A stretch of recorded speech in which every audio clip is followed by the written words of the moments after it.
여러분 안녕하세요. 찾아가는 새벽기도 시카고 예수사랑교회 조선영 목사입니다. 오늘도 변함없는 주님의 은혜와 평강이 저와 여러분의 삶의 종일 풍성하기를 기도합니다.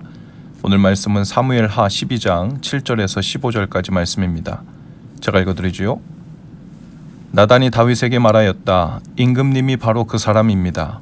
주 이스라엘의 하나님이 이렇게 말씀하십니다. 내가 너에게 기름을 부어서 이스라엘의 왕으로 삼았고 또 내가 사울의 손에서 너를 구하여 주었다. 나는 내 상전의 왕궁을 너에게 넘겨주고 내 상전의 아내들도 내 품에 안겨주었고 이스라엘 사람들과 유다 나라도 너에게 맡겼다. 그것으로도 부족하다면 내가 내게 무엇이든지 더 주었을 것이다. 그런데도 너는 어찌하여 나 주의 말을 가볍게 여기고 내가 악하게 여기는 일을 하였느냐. 너는 햇사람 우리아를 전쟁터에서 죽이고 그의 아내를 빼앗아 내 아내로 삼았다. 너는 그를 암몬 사람의 칼에 맞아서 죽게 하였다. 너는 이렇게 나를 무시하여 햇사람 우리아의 아내를 빼앗아다가 내 아내로 삼았으므로 이제부터는 영영 내 집안에서 칼부림이 떠나지 않을 것이다. 주님께서 또 이렇게 말씀하십니다. 내가 너의 집안에 재앙을 일으키고 내가 보는 앞에서 내가 너의 아내들도 빼앗아 너와 가까운 사람들에게 주어서 그가 대낮에 너의 아내들을 욕보이게 하겠다. 너는 비록 몰래 그러한 일을 하였지만 나는 대낮에 온 이스라엘이 바라보는 앞에서 이 일을 하겠다.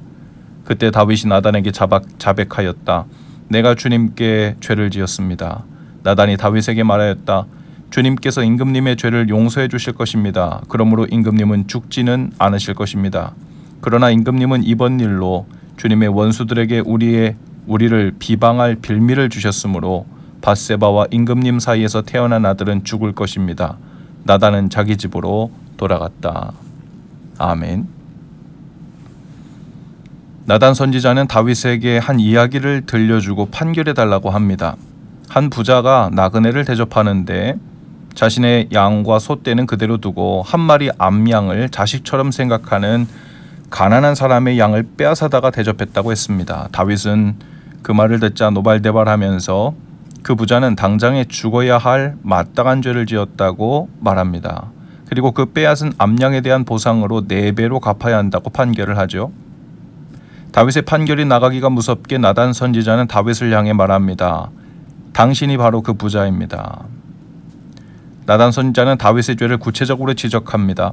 하나님께서 양을 치는 목동인 다윗을 이스라엘 왕으로 택해 세우셨고 사울이 다윗을 죽이고자 했어도 지켜주셨고 다윗을 이스라엘 왕으로 삼으셨습니다. 다윗에게 모든 것을 부족함 없이 주었지만 다윗은 죄 짓는 길로 빨리 달렸죠.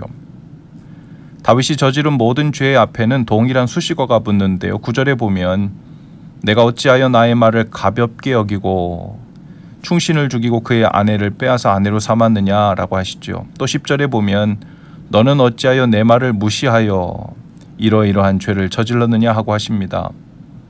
개역 성경에는 이 두 구절 모두 동일한 표현으로 이렇게 사용했는데요.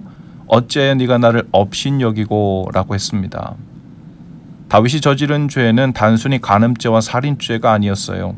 그것보다 더 크고 근본적인 죄가 있었는데 바로 하나님의 말씀을 가볍게 여기고 무시한 죄, 하나님을 업신여긴 죄였습니다. 간음하지 말라, 살인하지 말라 말씀하신 하나님의 말씀을 무시하고 가볍게 여기고 업신여긴 마음이 먼저였고 그 뒤에 간음죄와 살인죄와 증거를 인멸하려는 시도들이 뒤따른 것이죠. 다윗은 나단의 책망을 듣고 딱 한마디를 합니다. 13절입니다. 내가 주님께 죄를 지었습니다. 개역 성경에는 내가 여호와께 범죄하였습니다 라고 했어요. 그는 자신이 보는 앞에서 목욕을 한 밧세바를 보고 마음이 약한 나머지 정욕을 이기지 못한 것이라고 핑계를 대지 않았습니다. 자신이 부득이 마음은 그렇지 않은데 육신이 약해서 그런 죄를 지었다고 죄를 합리화하지도 않았지요. 또다시 죄를 은폐하기 위해서 나단을 감옥에 가두거나 죽이지도 않았습니다. 그는 하나님 앞에서 죄를 명료하고도 분명히 시인합니다. 하나님 앞에서 죄인인 자신을 대면합니다. 다윗이 이렇게 쿨하게 죄를 시인했으면 하나님의 용서의 은혜가 있어야 할 것이라고 기대하기 마련인데요. 맞습니다. 하나님은 다윗을 용서하셨고 그래서 죽이지 않으셨고 그래서 그 죄로 지옥에 보내지지 않으셨습니다. 그리고 살리셨죠. 죄를 회개하고 죄의 무서움을 알게 하시고 다시는 같은 죄로 넘어지지 않도록 가르치시고 훈련시키시고 다시 세우신 것입니다.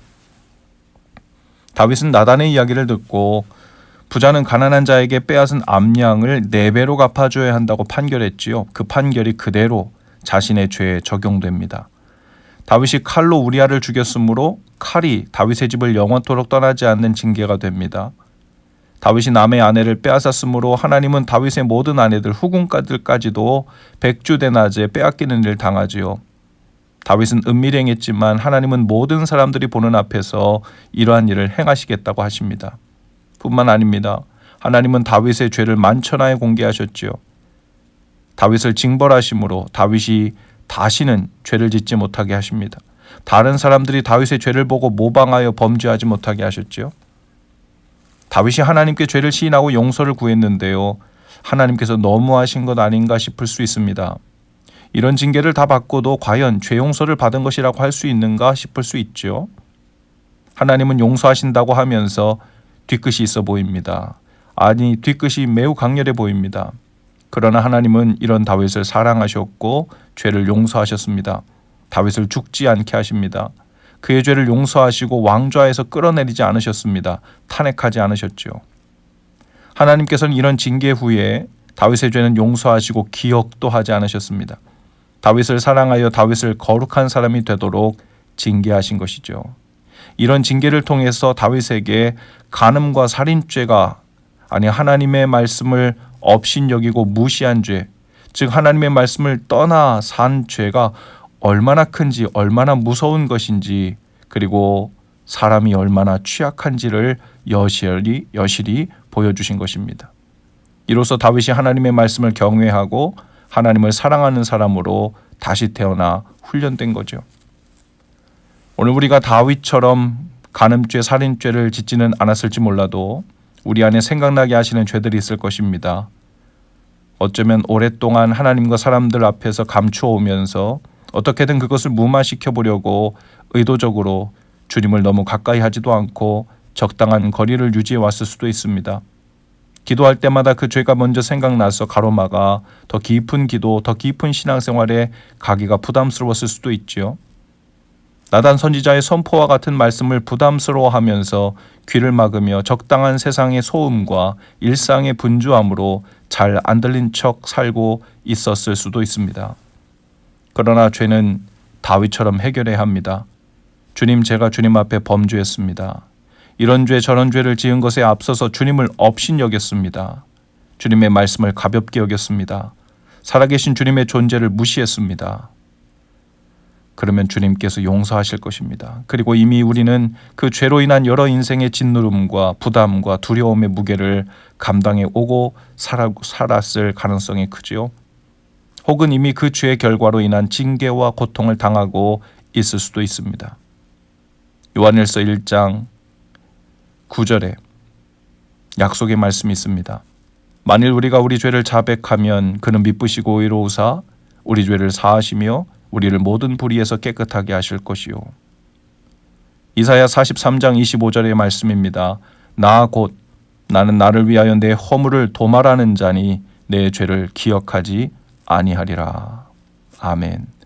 오늘 이 약속의 말씀을 붙들고 다윗처럼 죄를 고백하고 용서받아 깨끗하게 되고 주님 앞에서 다시 유쾌하게 말씀 가까이에서 행하시게 되는 날 되실 수 있기를 주님의 이름으로 축복합니다. 기도합시다. 주님, 나단 선지자와 같은 성령의 음성을 우리에게 보내셔서 죄를 여실히 깨닫게 하시고 다윗처럼 죄를 시인하고 고백하여 주님 앞에서 용서받고 새롭게 된 날을 맞게 하시옵소서.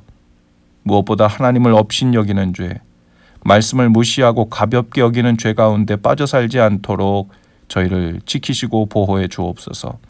예수님 이름으로 기도합니다. 아멘. 여러분 오늘도 예수 사랑으로 화이팅입니다. 내일 아침에 다시 찾아뵙지요.